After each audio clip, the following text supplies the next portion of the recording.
Joining us now, State Financial Officers Foundation CEO Oleka. Great to see you, OJ. Reading through the report, I've got it right here in front of me.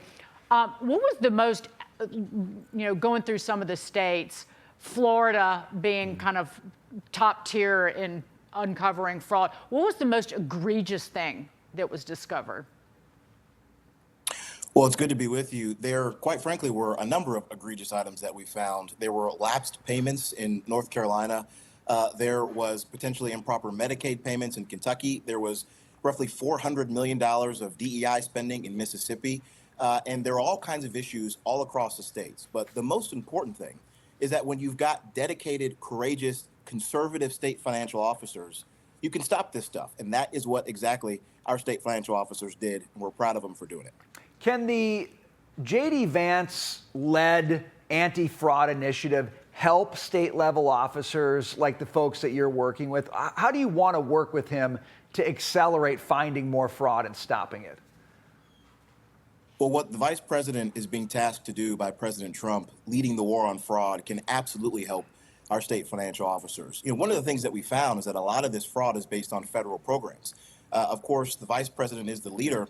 Our state treasurers and auditors and comptrollers have been on the battlefield for years, and they've been figuring out ways to prevent this stuff from happening. So the best way that we want to work with the vice president is to put us in the game, to collaborate, to work together so that he can lead the charge, find billions, if not $1 trillion in fraud, and our folks can help him do it. OJ, but people will look at this, and probably people in my family, and say, why was this fraud going on in the first place, particularly in conservative states? Why did they let it happen, or why wasn't it detected? And you speak to that.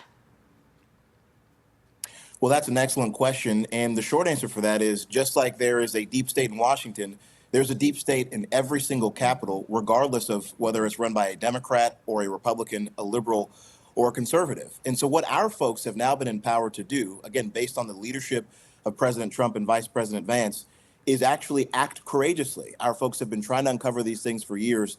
Last year was a great opportunity to do so. And you saw what happened in Minnesota when you don't have the courage or you don't have the power as a state financial officer to do it.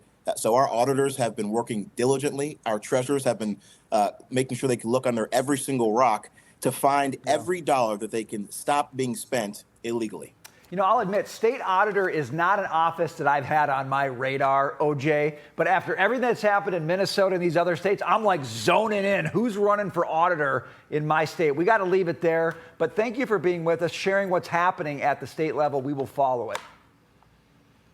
Great, good to be with you. All right, take care, OJ.